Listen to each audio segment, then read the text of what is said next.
So welcome everybody to another show of It's All About Shipping. We're live today with a panel of beautiful ladies, and I'm very excited because it's the first all-female panel that I'm hosting.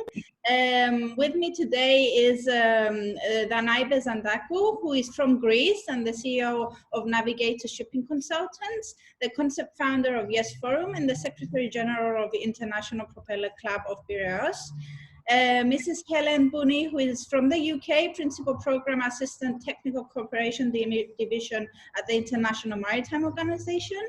Teresa Peacock, again from the UK, Managing Director of Spinnaker Global and the Secretary of WISTA UK. Joanna Crisan, based in the UK, kind of, Portfolio Manager Maritime of Informa Connect, and she is the concept founder of Women in Shipping Summit that's held in the context of London International Maritime Week. And Mavromichalis, who's based in the UAE, Vice President of NAAS Group, and on HR and talent acquisition matters. Welcome, ladies, to the show. Thank you. Thank you. Very nice to be here. Lovely to be here in this first all-female panel. Exactly, and I am very excited to be hosting it today. And of course, we couldn't have chosen a more appropriate topic, I believe, discussing female leadership during this crisis of COVID-19 and generally, and the employment scene under these conditions, where I hope we can exchange some ideas and brainstorm a little bit, provide maybe some solutions, and enlighten our audience on these topics. Feel free, guys, to put any comments in our Facebook live streaming, and I'll bring it to the audience for further discussion. And let's go straight into it. So you're all from different parts of the globe, have different roles and responsibilities. What has been the impact of COVID-19 for you personally and within the general scope of your environment? Danae, if you want to begin, and then we'll go. Yes, of course. Thank you very much for having me here. And it's great to be with such important and powerful ladies. For me, the COVID, it was a kind of needing to happen. These 2 months were very important to restructure my life, my personal life. I had a lot of time to spend with my daughter. That it was very good, because it's not how much time you spend with the kids, but what you are doing. So I had great quality of time with my daughter. And another thing is that because the last 5 years have been very busy with many projects, I was always saying I would like to have 2 months to organize everything that I have in my mind and just feel that I am trying to do the time management, a good time management. So yes, I can say that I saw my health, I saw my personal life, and I finally got to know my office, because before, because of the trips of traveling and of being around in meetings, I did not have time to speak with my associates and to see what's going on from now on. So yes, it was an opportunity. It was a crisis that brought an opportunity for me to put better priorities and to clarify some projects that I have not done. Helen? Yeah, we really are in unprecedented times. And for me, on a personal level, working from home, looking after a 3-year-old at the same time has been very challenging. Whilst on the one hand, it's just been wonderful to sort of take stock and really appreciate the things that perhaps, before I was too busy and I, took for granted and missed out on so many things. So from a personal level, it's been very rewarding, but I would say very challenging. And we're hoping here in the UK that some of the nurseries will open on the 1st of June. So we can, again, cross that new challenge when that hopefully presents itself. On a professional level, so within the International Maritime Organization, I lead the Women in Maritime program. It's the organization's gender and capacity building program. And within the work that we do, we have 7 regional associations around the world, in Arab states, Asia, Pacific, Latin America, the Caribbean, and Africa, of course. And through these regional networks, we have had to, if you like, restructure and adapt our training, move it to obviously a more online focus in lieu of these networks not being able to physically meet up. And really, I think there's never been a more sort of, it really brings to the fore the relevance and the importance of networking and partnerships and knowing that you're not facing these times alone, I guess. That has been really important. So from a professional level, it's trying to adapt. Of course, within IMO, the major meetings have been postponed. Staff are working from home. So from that point of view, it's business as usual. The work still continues, but we've just had to adapt. And in some respects, I think if there's any sort of pluses or benefits, if you like, to come out of this, is to say that the organisation has been able to really adapt very quickly for something that's just been so unexpected and challenging. So in terms of IT and getting that up and running, we've just had to adapt and change the way that we do things. But that's not necessarily a bad thing either. So in future, things like mentorship, training on unconscious bias, as well as, of course, training on various maritime subjects will still continue, but with a focus of delivering that training, of course, online. So yeah. Teresa? Nothing but interesting times. Indeed, very interesting. Well, we're about 40 strong at Spinnaker, so a small organisation, but we were very used to working at home. We've always had working at home as an option. So our IT was easy to set up from the very beginning. What was more difficult, I think, was bringing teams of people together, because there's that camaraderie, there's that brainstorming and discussion that happens in the office, and that really, I felt, a big loss. But we've been using Teams, and that's been working fabulously well for us. And actually, I think personally the biggest impact was, unfortunately, I caught coronavirus. And I was ill for a couple of weeks just when we went into lockdown. But thankfully, it only lasted a couple of weeks and I got over it. But really, you sort of feel that you're invincible and it's fine, we'll soldier on. So that was quite a shock. But from a business point of view, yes, absolutely. We seem to have switched to it quite well. And in fact, in the past where we may have spoken to a client over the telephone or a candidate over the telephone, they're at home, as are we. So we've done a lot more over video conferencing, which actually is much better for building and maintaining your relationships. So, yeah, so not too bad, all things considered. Joanna? So for me personally, well, I think I should start by saying that I have been working from home since 2017. So from my personal experience, it wasn't a tough adjustment. It was something that I was already doing. I think what really struck me this period of isolation and confinement was really the value of communities, those small communities that you have around you, your friends, your neighbors, and of course your family if you're living abroad. So I think certainly the frequency of communication really has increased during that time. Everyone, I think, had a feeling of, oh, we're living some very special times, and we should stay in touch and we should check in on each other. And that was really nice, really warm feeling.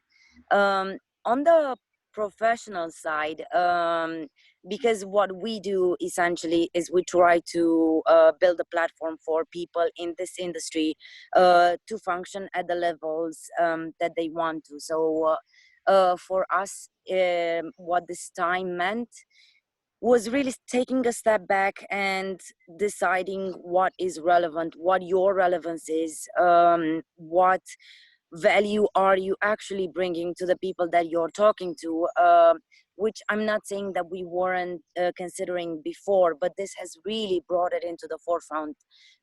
When you're competing for people's time, attention, and especially in a very difficult context, then you do need to put a lot more thought into what your value is, what your mission is. And I think that was what I have done in the past couple of months. It's just a bit of redefining what I'm working on, why I'm doing it, and trying to stay in touch with people and justify it to them too.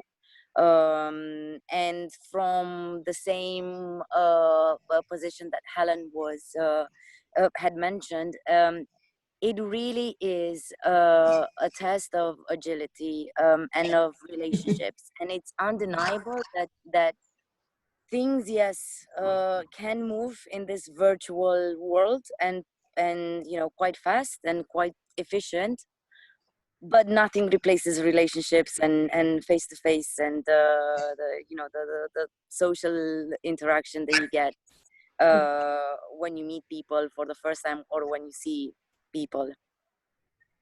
Sure, very true. And Yeah. Christine?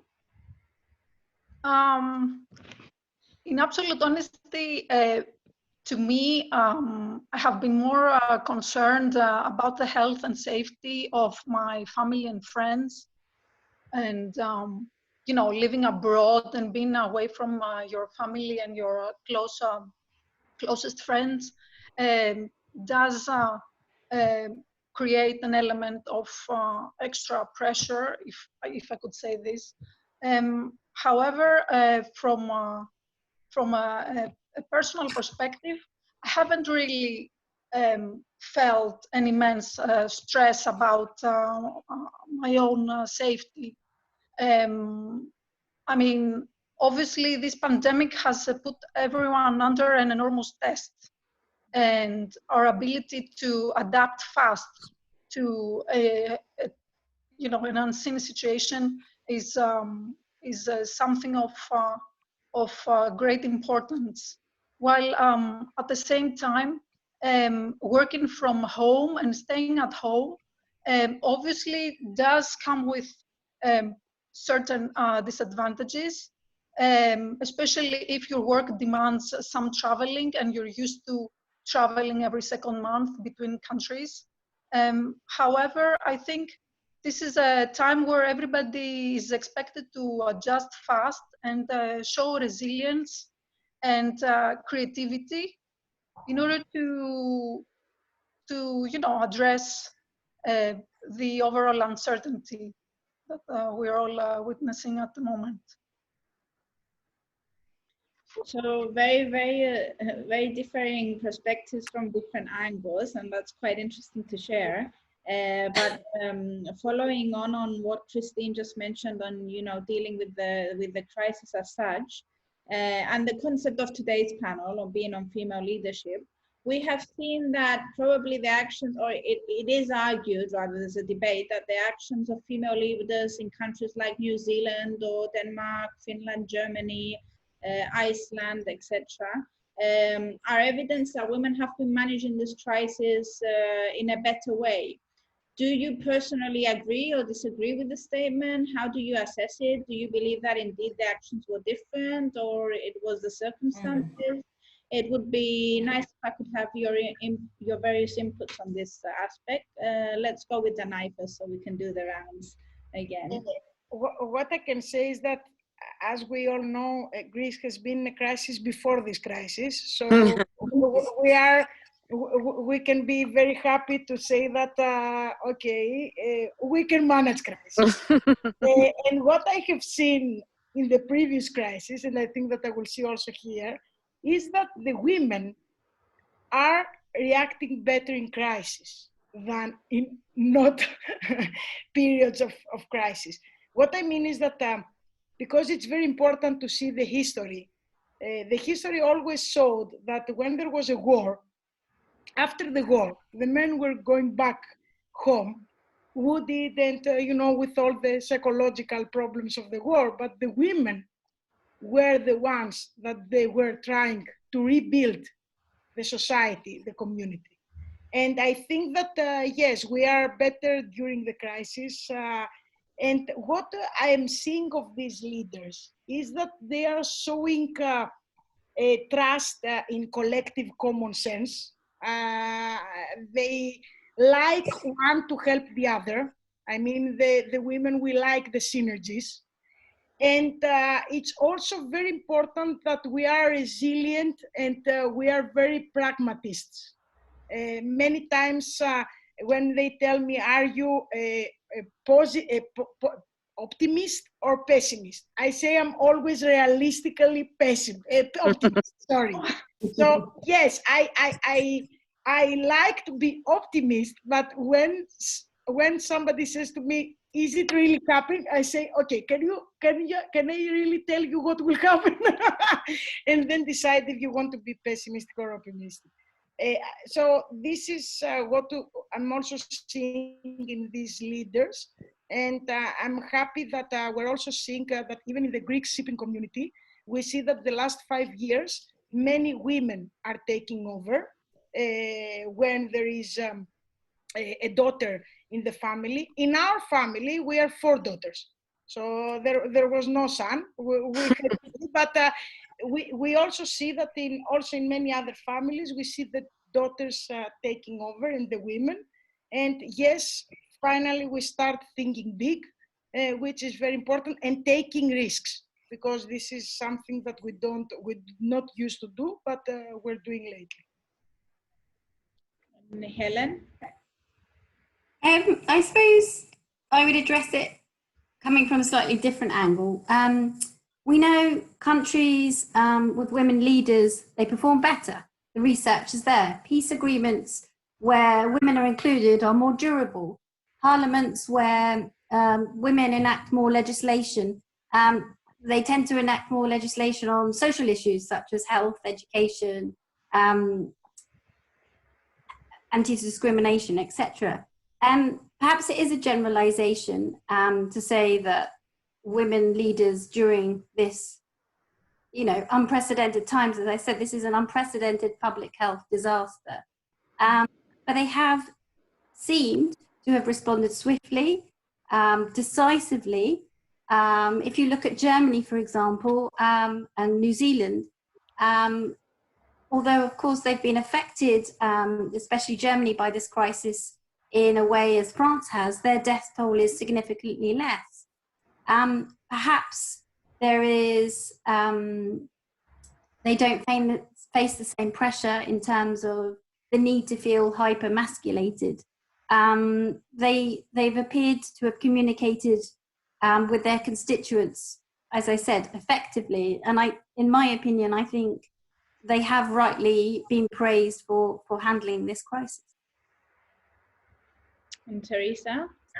I think that, that there's 2 issues. I think one is working style of women versus men, and one is a personality trait.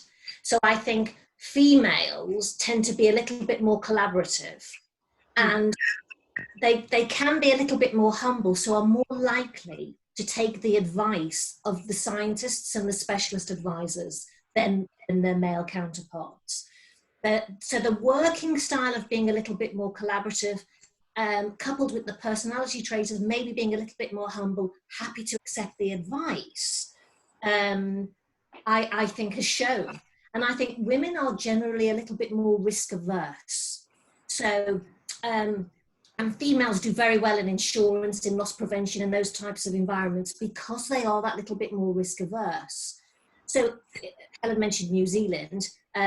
Now, what she did was she shut down that country before there was even one death. Before there was even one death. So she was looking at risks, and taking the advice and made that very quick decision. Now, if you look at somebody like Donald Trump, even recently, he refused to wear a mask when he went out and met people. He said he wanted to project American strength. And he said, I'm not going to cower behind a mask. I think there you have the two extremes of maybe some male traits versus some female traits. And that's why I feel the female leaders have done better managing this crisis, being risk averse, being more collaborative and humble and taking advice. Yes, and just being more collaborative. Very general statement. I know not all women are like that, and I know not all men are like that, so please forgive me, but I'm talking general. Yeah. No, and absolutely, there have been plenty of countries with male leaders who have done very well in this crisis. Absolutely, absolutely. Joanna? I think I would have started mentioning two things, and one of them is exactly what Teresa said. For me, I think it's what has made a difference is this diminished ego that these leaders have had. Whereas, other male leaders in these times have come out with all sorts of statements, throwing all sorts of words at each other, or boasting, or doing the whole song and dance about it. Women have been very restrained, and it's not just now, it's a career where all you know about Angela Merkel is that she's Chancellor of Germany and she does her job. You don't really know anything about her lifestyle, anything about what makes her tick. She hasn't been in any scandals. She hasn't been in any controversy. The same with Jacinda. The only thing that you know about her is that she's caring because of what she has displayed within their previous crisis, and that she does her job decisively. And what I would also say is, like it or not, we are facing problems which are big. They're bigger than this period of peace that we've had up until now. Health problems, economic problems, the climate crisis. So what is needed now is cognitive diversity. You can't really solve big problems in the same minds. And for me, this makes the case for women. And I think this is why a lot of positions have opened up recently for women, including in leadership, although there's a lot still to be, let's say, worked on, but it has moved. And I think it's because people are turning and realizing, oh, we need more minds to think about these big issues, these big problems we're having in our company, these big problems we're having in our society. So for me, the crisis is yet another example that there are good leaders and bad leaders, and out of those leaders, some are men, some are women. And it's great to see finally that we can speak and analyze and criticize maybe women leaders. And hopefully we'll get the chance to do so even more in the future. And I think the reason why women have done better in this particular crisis is because we're natural carers. So, very susceptible to pain and to, wanting to alleviate or to avoid, to prevent pain. And by that I mean emotional and physical. So it's a natural reaction to kind of sit down and think about things a bit more, because it affects our health and our well-being. Great. And Christine? Gina, I would like to agree with what the ladies have already said, and also I would like to add some data, if I may. So New Zealand has recorded so far 1,504 COVID-19 cases and 21 deaths. So in a population of, with a population of 4.8 million residents, whereas the state have recorded over 1.5 million cases, with the death toll topping 95,000, according to Johns Hopkins University. This data, I got this data today, and over 1/3 of these cases are residing in New York State. At the same time, we should consider that USA has a population of 331 million. So the numbers here are not quite proportionate. Of course, females have traditionally been much better, have had much better skills in housekeeping and better organizing skills, and obviously less ego. However, if we can look closely at the numbers and the proportion that comes out of these numbers, I think it's a bit early for us to have solid assumptions on what's going to be the actual results by the end of the pandemic. But obviously, yes, I mean, I totally agree with the fact that the women have had a better skill in leadership and in delivering results, better results at least.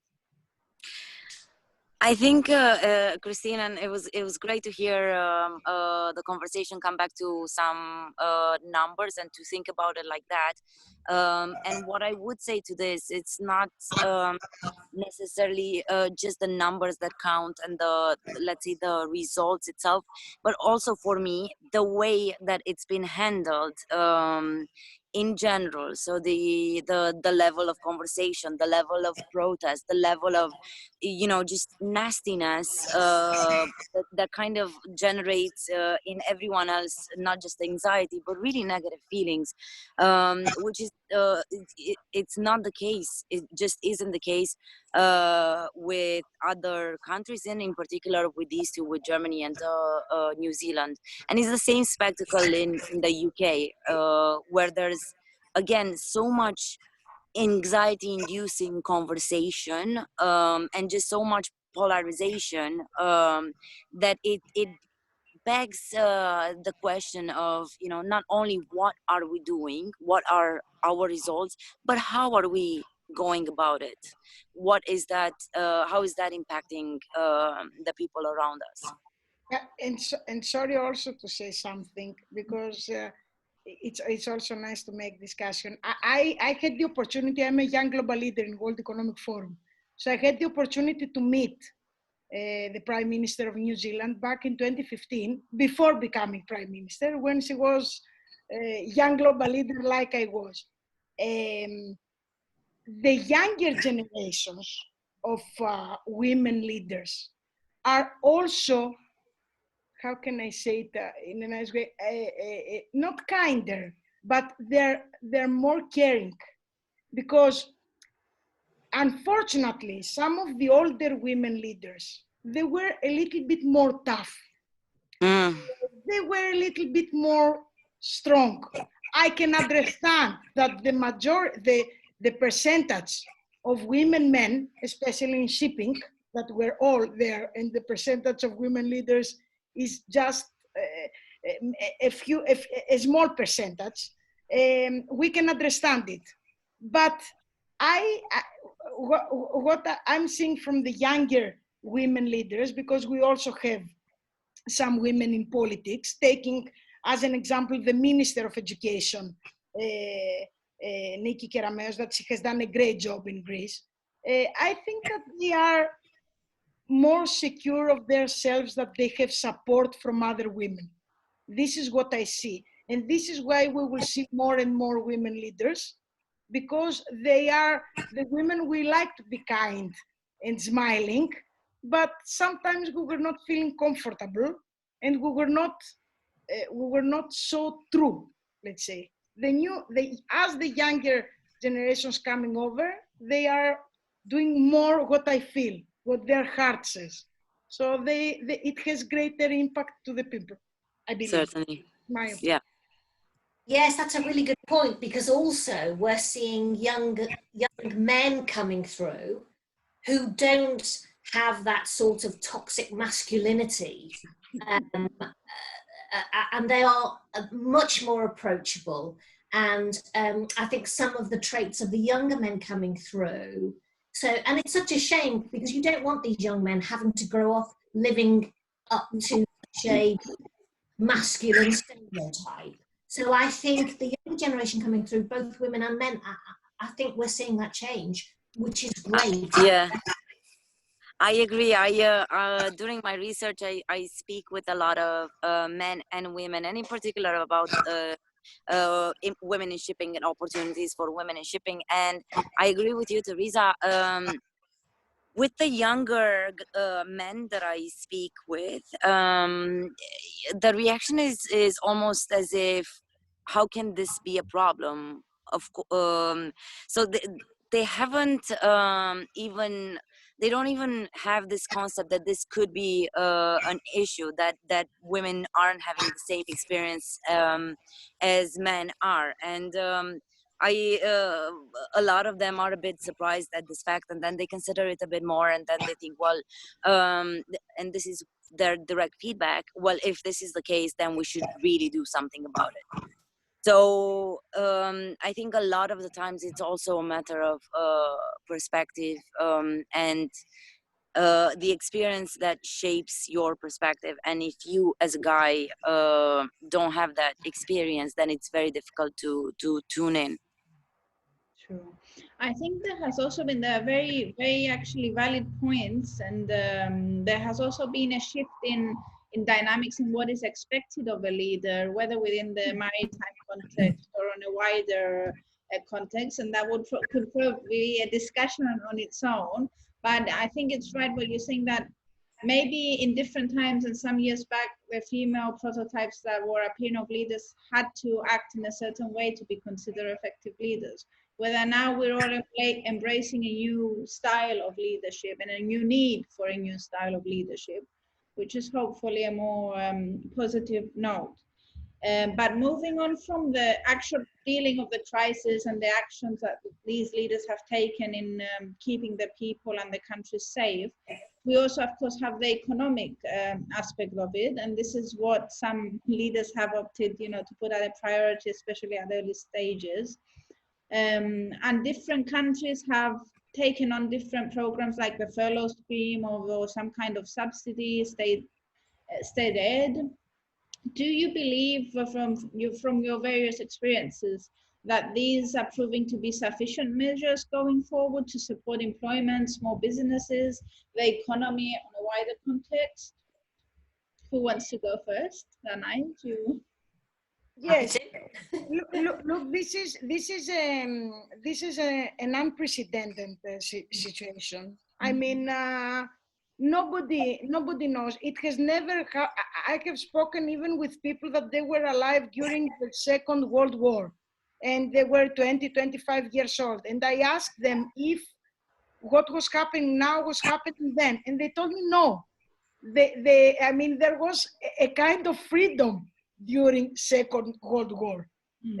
In coronavirus, this freedom was not there. So this is never seen before.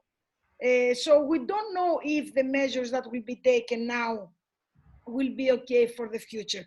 What we can say is that, yes, there are some measures taken, and we have and it is important to empower the economies, because we will see a lot of unemployment. And unfortunately, this starts hitting the women, because many managers are thinking of firing people. And I'm sure, I'm not in the mind of all of them, I cannot be, but they're thinking of the young people and the women first.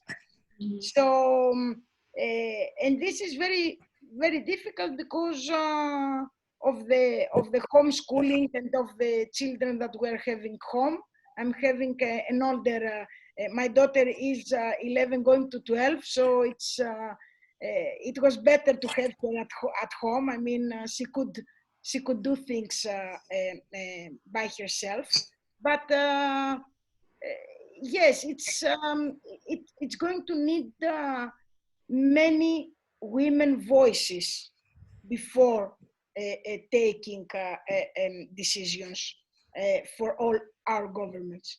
What I can say from my side is, because I'm running the first mentoring network in Greece, I4U, which is mentoring small and medium women entrepreneurs, I can see that the women, when we are starting having families, unfortunately, we're leaving the fight for our rights, and we choose the family. This is a big percentage, but it is also because we're not having the opportunity of doing otherwise.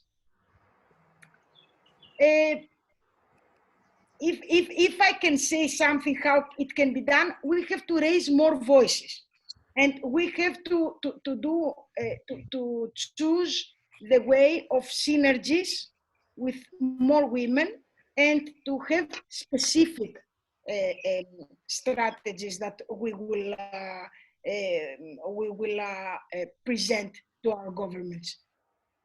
This is not easy. This is not easy. I have not, you know, it's good also to hear of some facts.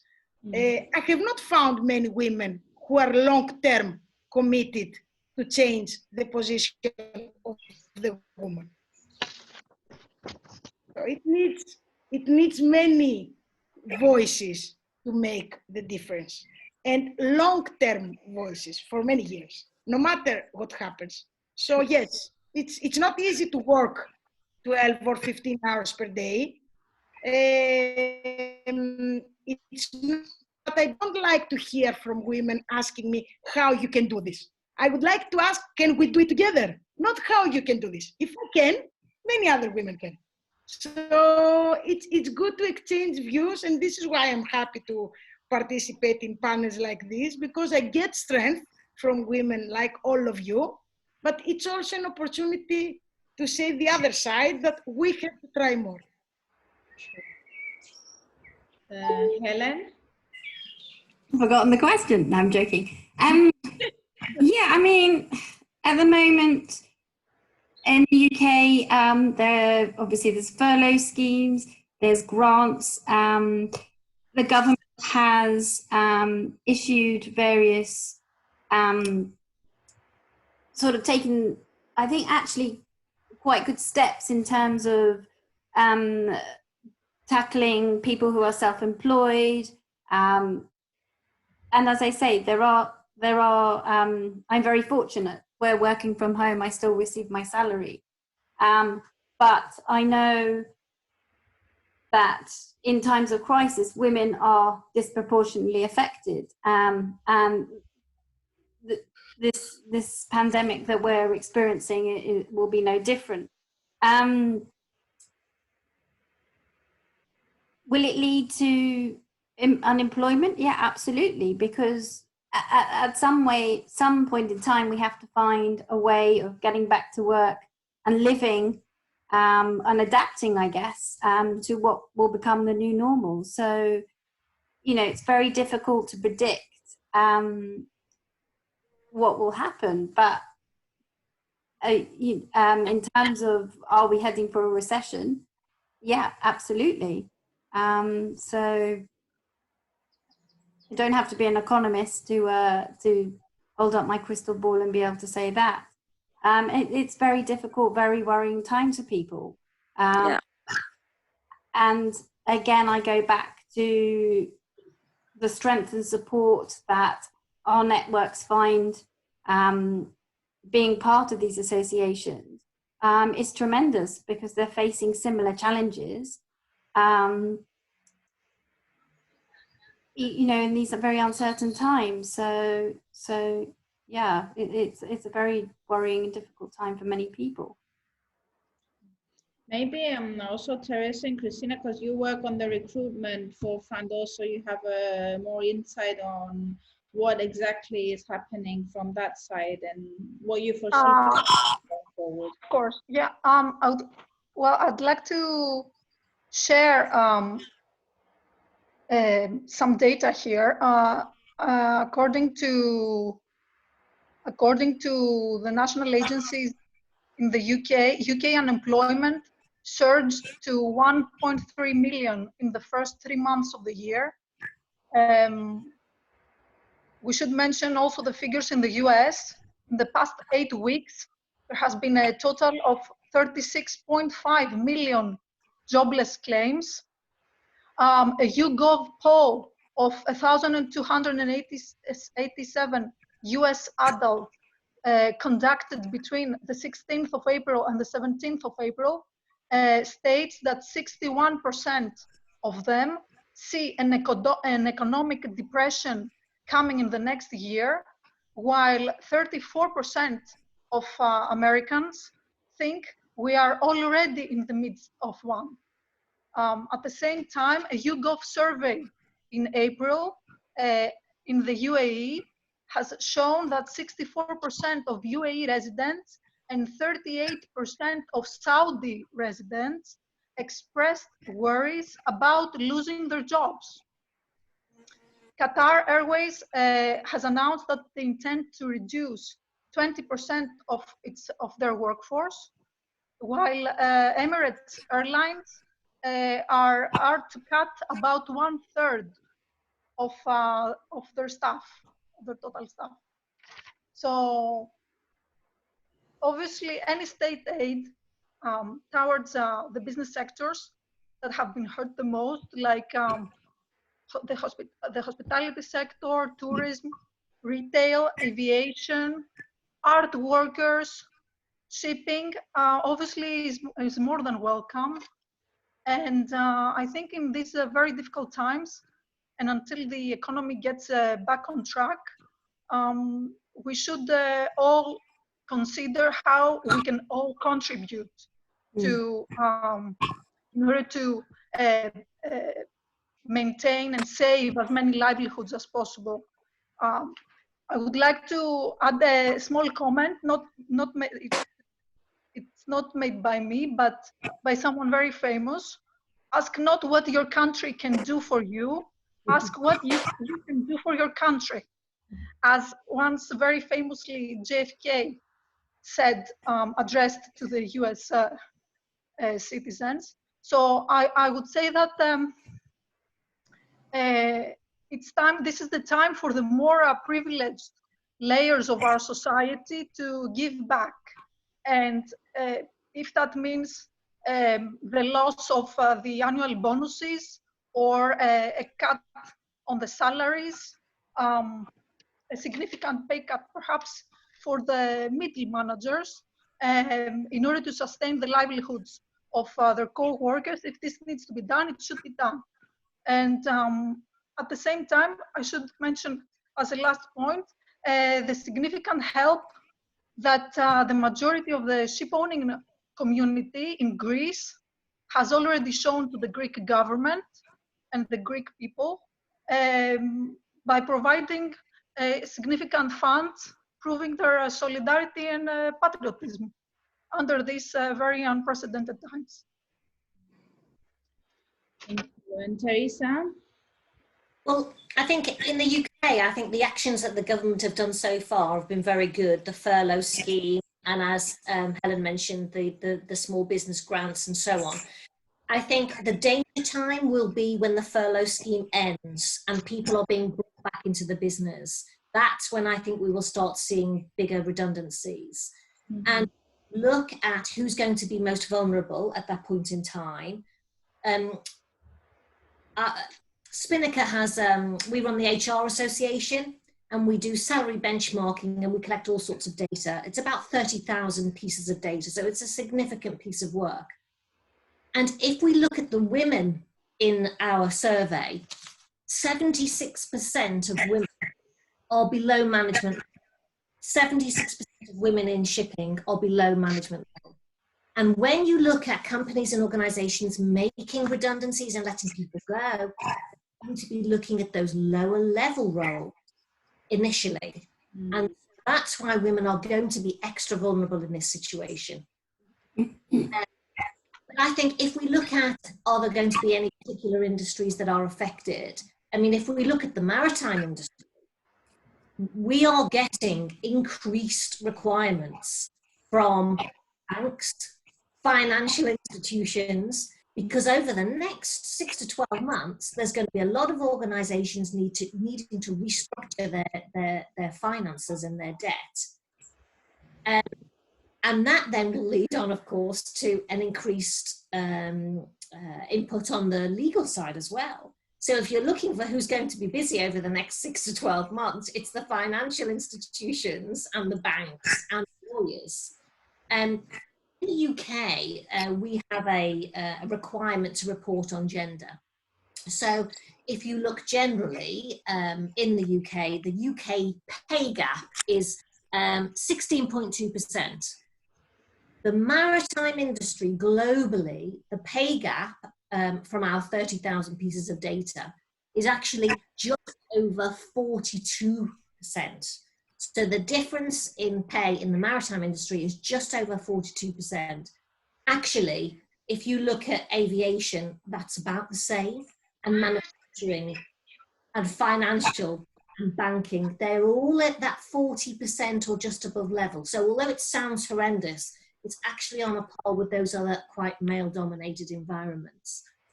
So I think going forward, what governments need to do, if they want to improve things economically, is they have to improve childcare. With childcare, we are not going to get the economy moving because we're not going to be able to get women back to work.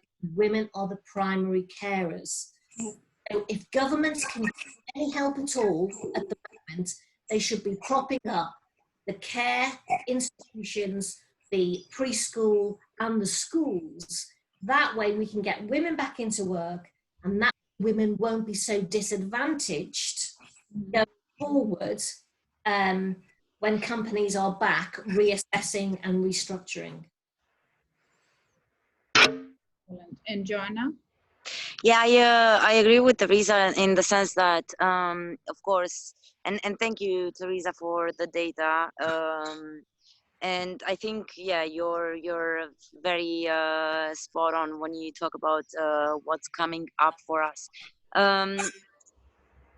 What I see happening is,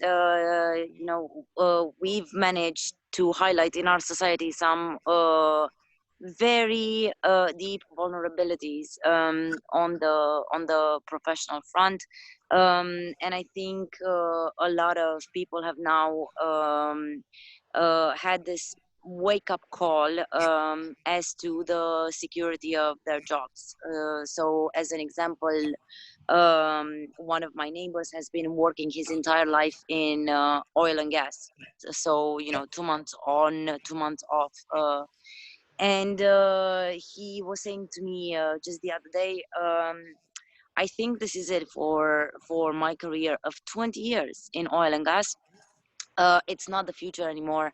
I'm going to start studying. So it's a matter of a lot of people asking the question, how can I retrain at this moment so that I'm one step ahead? One thing. The other thing, I think, and I see the same problem as Teresa regarding childcare and maternity, return to work, etc. And what I see as one positive coming out of this crisis, perhaps, is the realization that working from home is absolutely possible. And this maybe opens up some doors for women too, because let's say we don't necessarily need the entire responsibility lifted, the entire responsibility of family care lifted, but we need to be able to do what we do best, which is everything at the same time. So have a flexible arrangement where I can also take care of my family, I can also take care of my household, and I can still do my job, and my partner can do the same. And that's when it becomes an actual team. So whereas in the past, working from home was a bit of a perk and a bit of an exception to the rule, you know, you were lucky if you got this. Perhaps now companies will see the benefit in, you know, even if you talk about it from the bottom line point of view, in reducing assets and in reducing the office space that they use and the equipment that they use, etc. And you know, you kind of start solving two problems at the same time. This is what I'm hoping will happen. Yes, but sorry to say, because it's very important what you say. This has to start, however, from the family and the school. What I mean is that it's very important for all of us to get into the schools, to speak to young people. I am doing it, and I see big change in these 10 years that I'm doing it. And I'm very happy that like Gina is bringing us today here, and I have told her that she is a young woman, that she's fighting a lot for the women and to create role models. Yeah. And it is we have to say a big bravo to her and to all the young people that they try to change what they have found from previous generations. Absolutely. So the problem that the position of the woman is this one, is that when a woman wanted to think big and to do big things, in many cases, unfortunately, the mother was stopping her. And this is something that I did not have it in my life, and I'm very happy, and I thank my mother, because when I was saying something and my father was saying, yes, to go there, you're traveling a lot, your daughter, my mother was saying, do it. And she's a mother of 4, she's running businesses, but I knew that inside her, of course, she also wanted to, you know, to be with my child, because she loves children. She has 4 children, but it has to start from the family, and we have to get more role models into the schools. That actually kind of smoothly brings on to what I was going to ask next, because you've obviously all touched again on different perspectives of females and being targeted now as being an easier target, or having to work from home being an extra burden in some aspects. And Danae finally making this comment on perceptions and bringing it from it's from the home that everything begins. But what I would ask your input on, because as we're coming towards, unfortunately, the closing of the show, even though we've got a lot more to discuss, maybe we should be doing a second round, is that generally attracting females to the industry and the younger generation in general has always been a challenge, and attracting talent to the industry, or for women and the youth, you know, seeing themselves going high within this sector. Following this crisis, and especially at these times, do you foresee any area of opportunity? Is there hope out there? What would you share? What would be the message? Joanna, you're smiling. Do you want to go first, or we can take it the other way around now? No, we can go the other way around. I'll formulate my idea in the meantime. Well, I agree with what Joanna said earlier on about businesses and their assets, and maybe allowing more people to work from home and having a small office. And Charles Taylor in London have done exactly that. Their hot desk, they allow far more flexible working from home, and they have a much smaller office. So now is the perfect time for organizations to look at restructuring their business and what they can do. One, it will be an operational cost saving, as Joanna said, but also it will give them access to a much wider pool of talent. Right. there are some exceptionally talented women out there. And if organisations were to give them a little bit more flexibility, they would be able to bring them in and really harness that talent. Now, Yeah.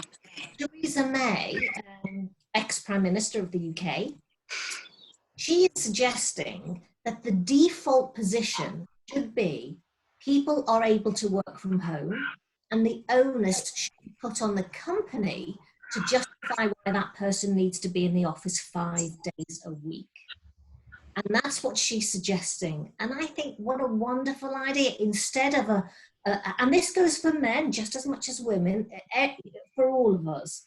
There was a survey by the HR Grapevine. It's an online magazine. I don't know if any of you get it, but there was a survey on there, and they said 69% of people they surveyed now want to work from home more often.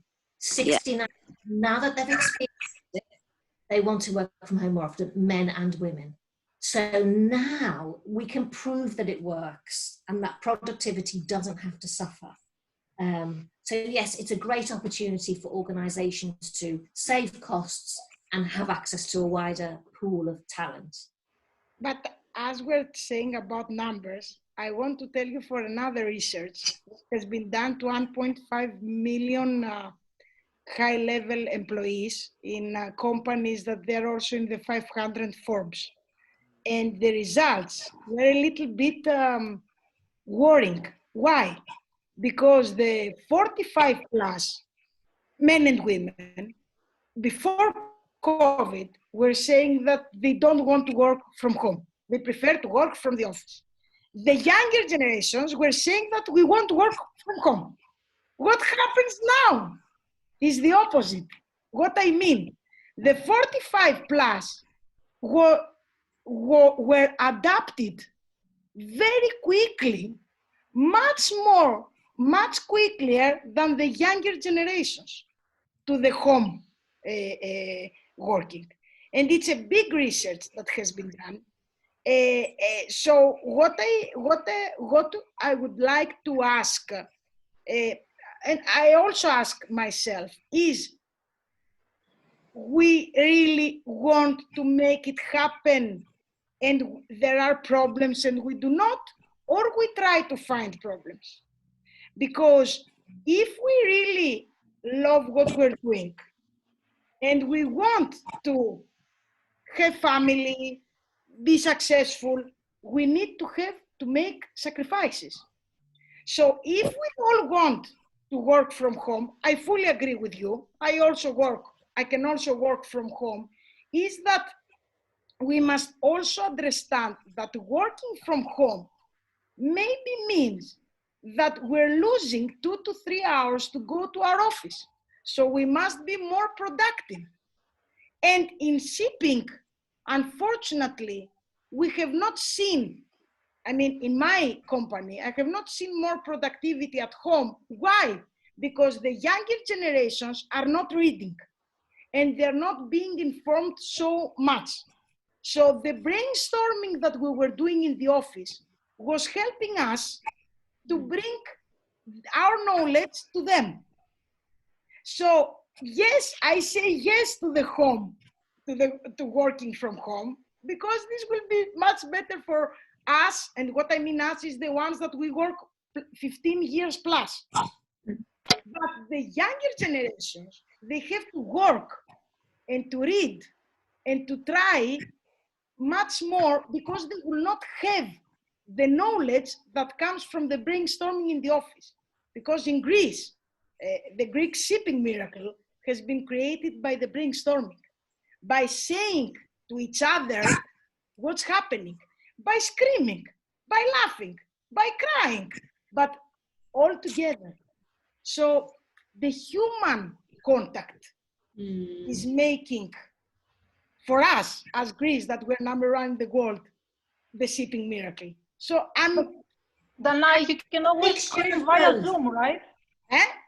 You can always scream via Zoom. You can scream, but you know something, and they scream more, and they can mute me also if they want. But you know something, it's the knowledge comes from reading, from exchanging opinions. And sorry to say, because I'm working with many young people, I'm not saying it and I'm not working with young people, is that they are not being informed by things. You understand what I mean? Because yes, we can say yes, but the researchers say that they are not adapting. So there is a problem of adaptability. And there is also a problem of trust if they will cover their knowledge in their house. Sorry, but these are my concerns this period. It seems that Mark Zuckerberg disagrees slightly with you, because only yesterday he announced that by the end of the decade, half of Facebook's employees will be working from home. Yeah, Twitter and the same thing. If I had young people, if I was having young people like Mark, I would stay in Hawaii, not in my house. So. But it's a valid point, and I think getting the balance right and having a mixture of being able to work from home, being able to get to the office. Yes. We just need to look in the presenteeism of having to be in the office 5 days a week from 8 to 6. Yes, and also look at the middle management structure and all those soul draining processes and structures within organizations, and shipping is no exception. Which only happen because people don't trust other people, because they haven't been given a chance. This has been a global experiment.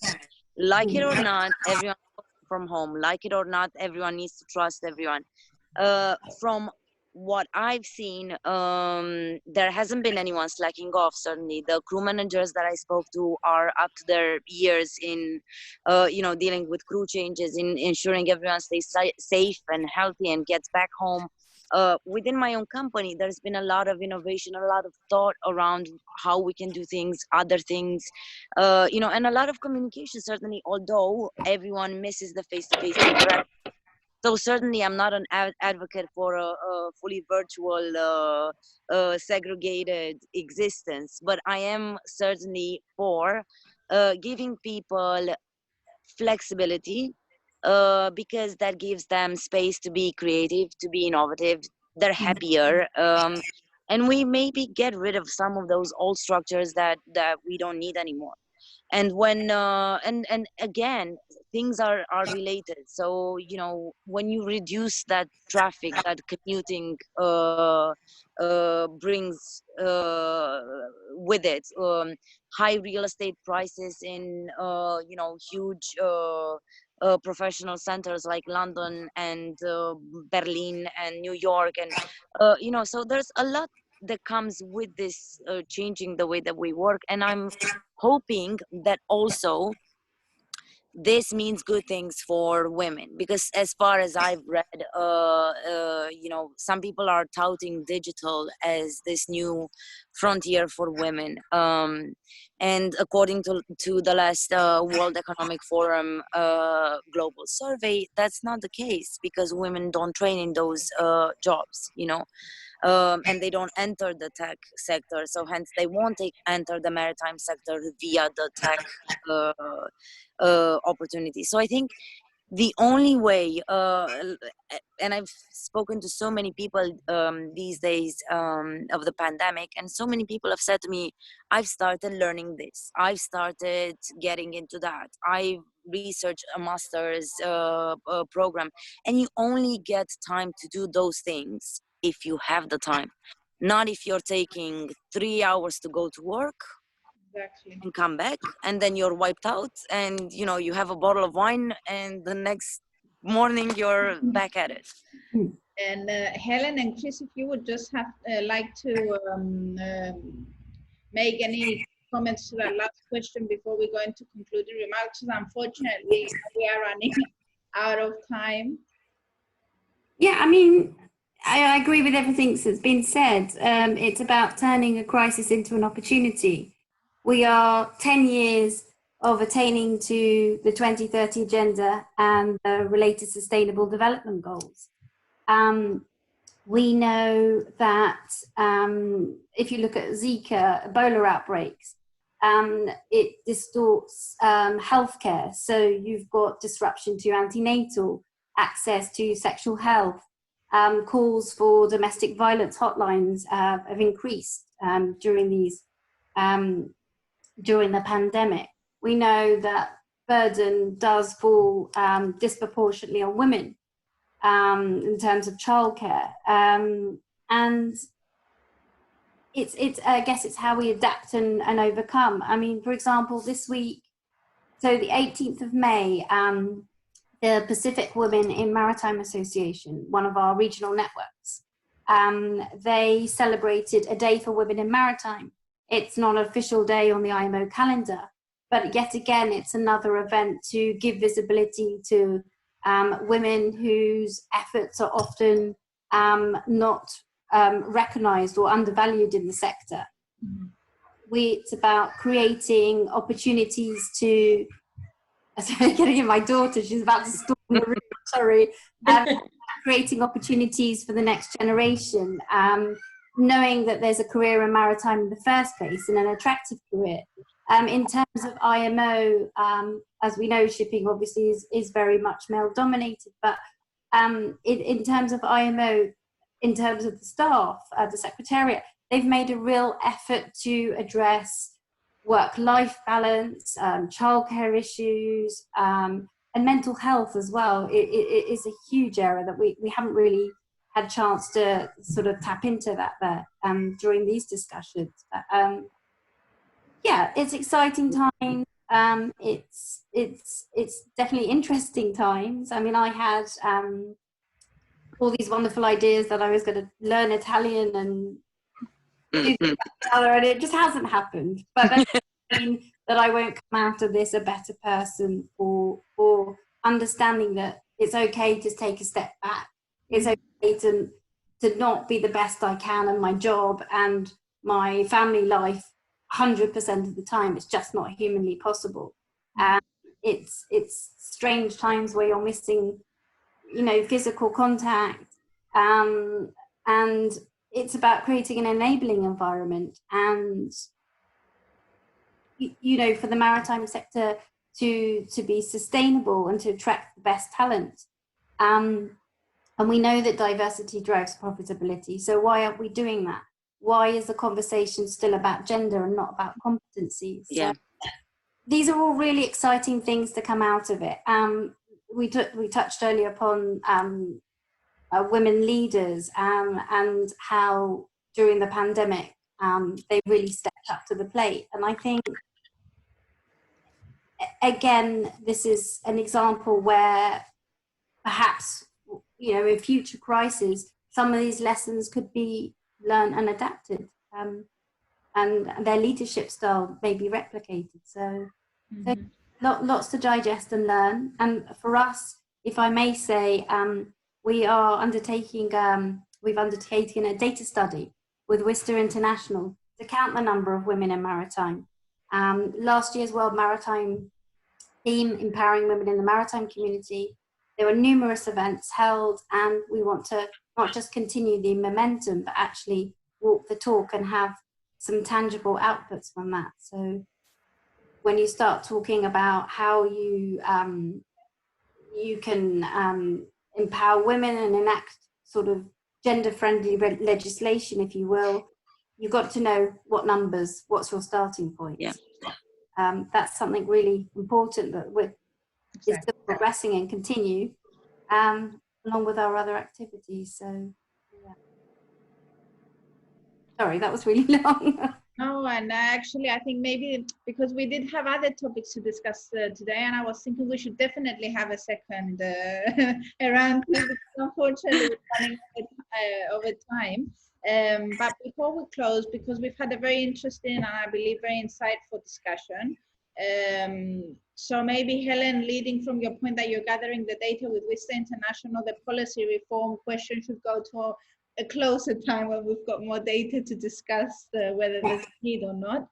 But I would like you could all give us some comments or input or advice rather to the females out there of our industry, and in a wider context, during these difficult times that we're all facing and the challenges we're all facing in our own each respect, where it's at home or professionally. And then going forward into the after post-COVID era.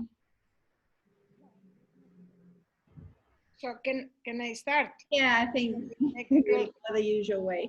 I will say that the women are multitaskers. Mm-hmm. We can do many things at the same time. We are great in communication skills. We can communicate. What we want, we can communicate it in a great way. We're patient. We're peacemakers. Except late in the night, if somebody is not, we're not happy with somebody, we're not, but we are peacemakers. We are responsible. We can manage the people. I mean, we're good in the human relations management, very good. We are responsible, and we are good in crisis management. So if you put all these characteristics down, we can do whatever we want. What we have to do is to believe in ourselves, to be less emotional.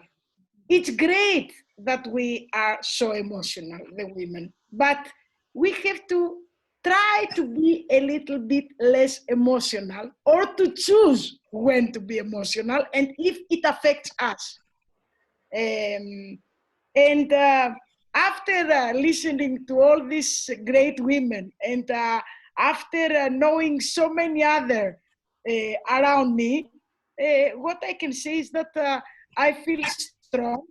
I'm not going to stop working even from home or from the office the maximum I can, because at the end of the day, if you love what you're doing, you never work.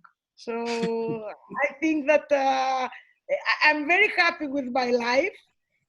If I go back, I would do the same things, because at the end, I'm very, very happy that I wanted to see the women more powerful and to do these discussions, because before 2010, we were not having this kind of discussions, and we were not feeling so strong.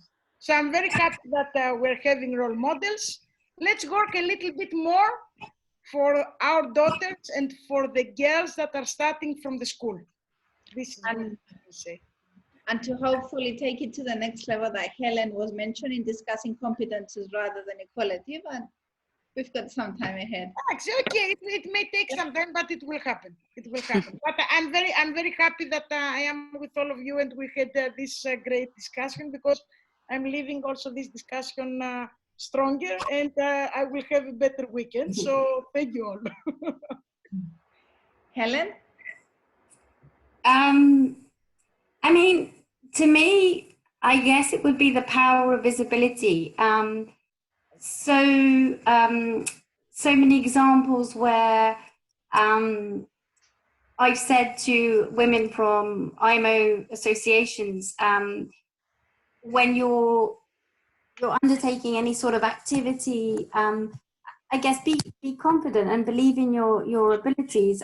So often we have a conversation where they feel they're not good enough. It's almost like there's, we suffer from an imposter syndrome. We don't like sort of, I don't know, acknowledging our sort of achievements, or singing our own praises. But yeah, I guess the saying, in a world where you can be anything, be kind, is something that's really ringing true at the moment. We don't know what's on the other side of all this. But I like to think that we'll come out with different perspectives on what really is important. And perhaps maybe something interesting with to consider, maybe to take something like an idea forward. Maybe we could have a brainstorming session aside from this discussion, and we walk the talk. We take one subject or one area that perhaps we can all lend our expertise to during the pandemic, and see how we could take that action forward to advance gender equality within our relevant roles and networks. I agree. Let's commit. Challenge you all to let's find some common ground where we can realistically take a project forward. I think that would be quite exciting, and yeah, my time when my daughter goes back to school on the 1st. June. No, we'll commit to that. I believe that's a great idea and initiative. Teresa? Well, I think that, maybe try not to put too much pressure on ourselves. Let's not obsess about being super productive.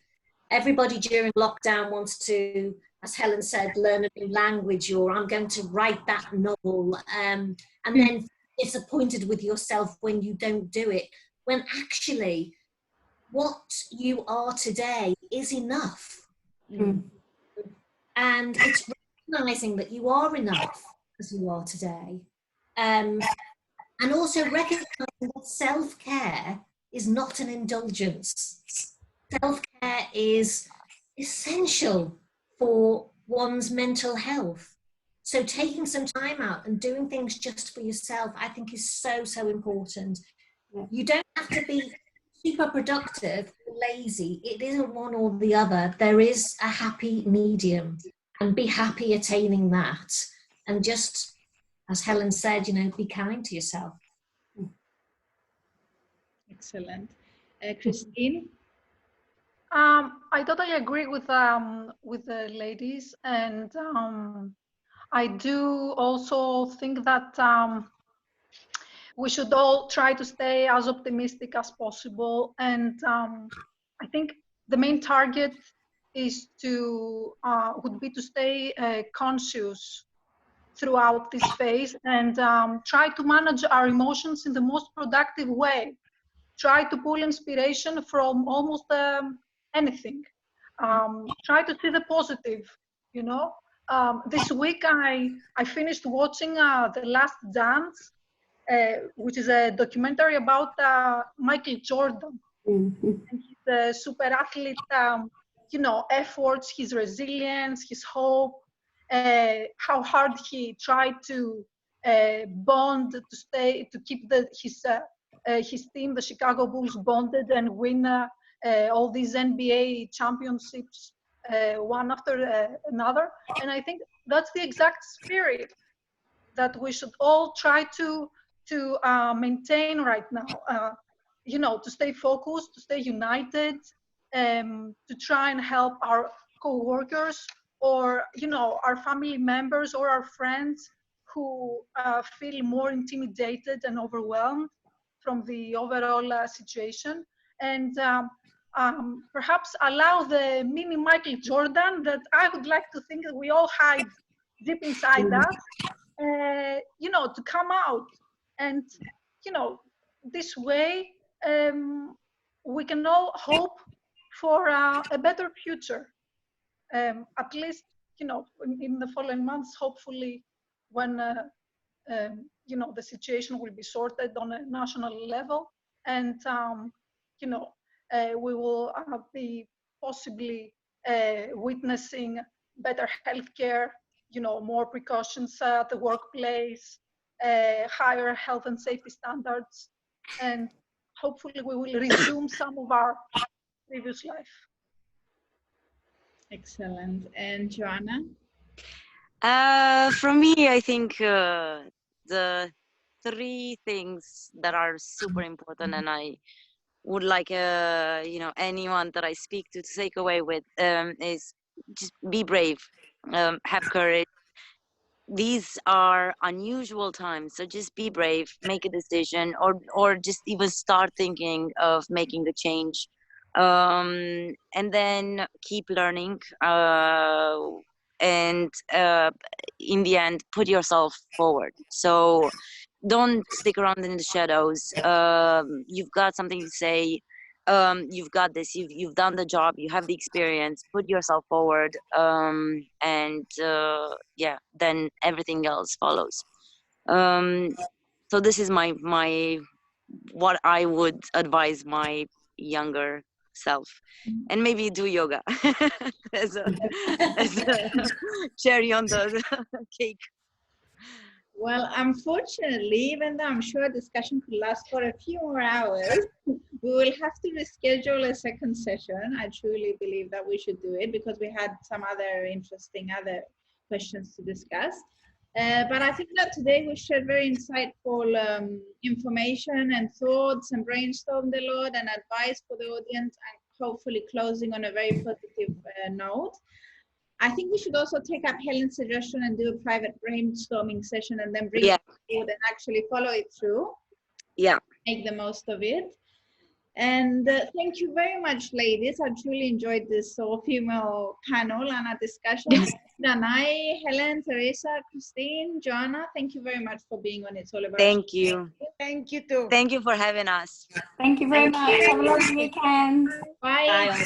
Well, Thank you. we will be announcing the next date of our second part of this show and our brainstorming initiatives. Thanks once again, ladies. Bye. Thank you. Bye. Bye-bye.